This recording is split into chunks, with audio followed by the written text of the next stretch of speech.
What happened to Clemson and what happened to sportsmanship? Clemson, a huge in-state rivalry, as big as any, and you see tensions already boiling over before kickoff. Gamecocks and Tigers, players scuffling, and they finally settled this and started the football game. It started this way, and it would end this way, unfortunately. Late fourth, the game already out of hand. 4th and 11, Savell Newton's pass for USC will be ruled incomplete here, and after the play, we have got players all over the field going at it, and Lou Holtz at 67 years old is out there grabbing guys and trying to break it up. Clemson already with a big lead, 29-7 under 6 minutes to go. South Carolina's Charles Silas will eventually charge into the end zone. And Silas has no idea that he's about to get hit. Everybody's squaring off. Holtz trying to calm everybody down. Newton's down. Helmets are off. Never good. Well, they're getting yanked off here. Police eventually have to go into the end zone. Police are on the field trying to settle this thing down. And there's Silas. Drilled. Cops all over the field. Newton would have to be helped off the field. Holtz is out there still trying to get his team off the field. This is a huge in-state rivalry.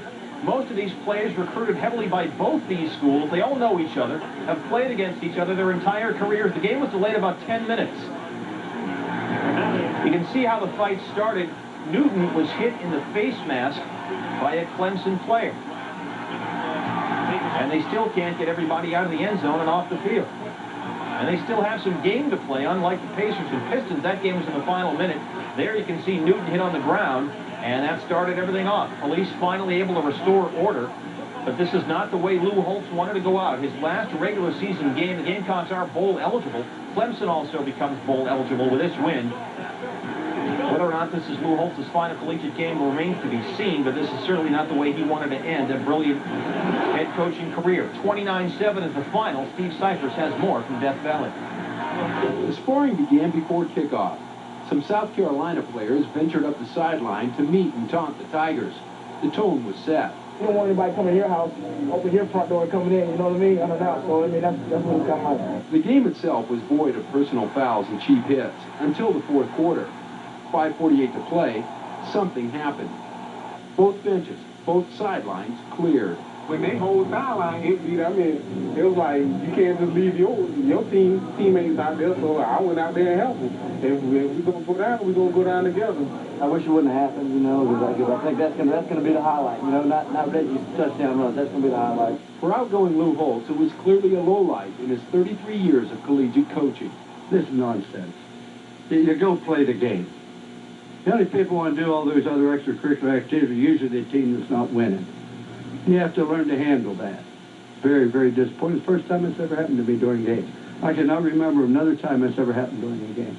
There were no injuries reported, and security personnel kept the fans from becoming a part of the action. For 24 hours, they've watched that basketball fiasco on TV. That's all they've watched. I mean, that's on 24 hours a day. Every major news program, that thing was covered. They've sat there and watched it. It was no worse than the Pacers and the Pistons last night. They actually got the fans involved. At least we kept it within, you know, the football team. There's an era right now going on in sports, and again, I think last night was an example of what happened. Oh, yeah, it's disgusting. It was the very last thing said coming out of the dressing room by me. It's the call for. Fans and players are going at it. The players trying to help each other out. Well, players fighting fans and fighting each other. How has this gotten so out of hand? And what can we do about it? Scott Van Pelt moderates a panel of those who've played the games. You saw Pittsburgh visited Cleveland in the pregame. You got closed fists, helmets off. I don't know that I've seen a more disturbing thing in the NFL in recent times. And yesterday, Clemson-South Carolina, it was World Wrestling ridiculous.